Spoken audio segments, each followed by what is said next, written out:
Hey everyone, how's it going? Hope you're having a great day. I am very excited for today's unboxing. The amazing figure company, Kotobukiya, reached out and wanted to send me a few figures to unbox for you guys. I am so excited. They are the manufacturer of some of the most sought after figures on the market. So they sent me 3 figures to unbox for you, and it is the Giyu from Demon Slayer, Inosuke also from Demon Slayer, and Yuji from Jujutsu Kaisen. Let's get started. Alright, let's get into the first figure of the video, Yuji from Jujutsu Kaisen. Oh my gosh, I'm beyond excited to be opening this figure for you today. It looks like there are parts that glow under blacklight, although I don't know if I have anything that produces blacklight. But let's take him out of the box. Removing the plastic covering. Hello, Yuji. He looks really good. I love that they sculpted his socks and his pants like that. There seems to be a lot of really nice blue-black shading. They included his divergent fists. His base is also included, which features really cool splattered design, and it is see-through. There are metal support pegs for his feet to go on top of. Assembly was super easy, and here he is, Yuji, 1/8 scale from Kotobukiya. Although he's a relatively simple figure with a simple pose, I think they really nailed all of his details. You can remove the fists very easily to replace them with the divergent fists that come included in the package, and I think he looks really cool. I love that it reflects from the anime, and excited to see how this glows under black light. I do think they did a great job with his face sculpt, although his eyebrows look a little bushy. And I love his pink hair, of course.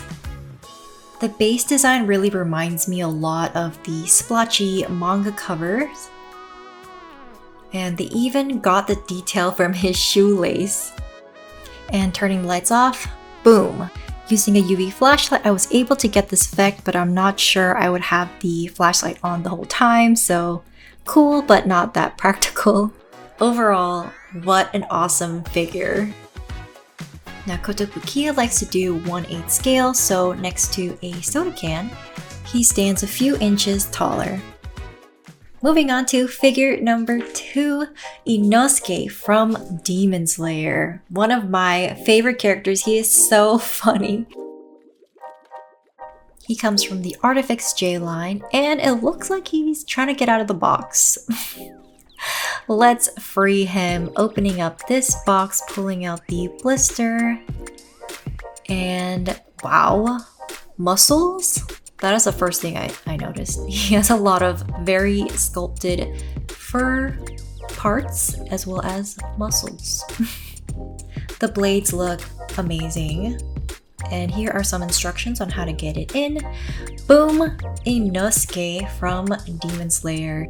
Now, if you haven't watched Mugen Train, I would highly recommend it. One of the scenes he has with, I almost said Nadeshiko, but Nezuko is so funny. Of course, his boar's head is one of the signature trademarks of Inosuke's character, and I think they did a great job, especially with the pink shading on the ears, and there's some blue on the inside. It's subtle but really nice.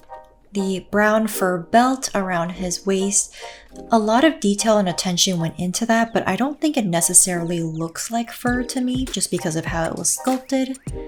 The snowy base that he's standing on is both really light and also a nice touch.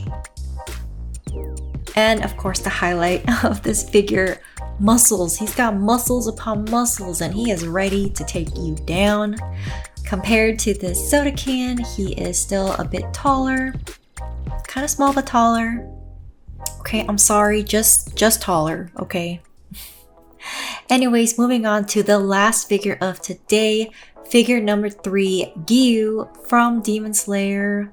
As I've mentioned in my previous video, Giyu is my favorite of the Hashira, so I'm really excited to have this ARTFX J Giyu Tomika figure. So let's open up the box, pull out the blister, open it up, and it looks like he already comes pre-attached to the base, which is great. looks super cool first glance, very, very heavy. The blade looks awesome, great details with the etching. Destroys written on the back.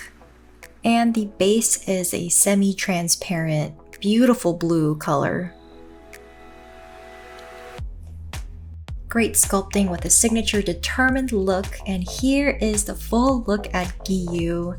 He looks so good. I think they went above and beyond my expectations, especially after seeing the images of the prototype.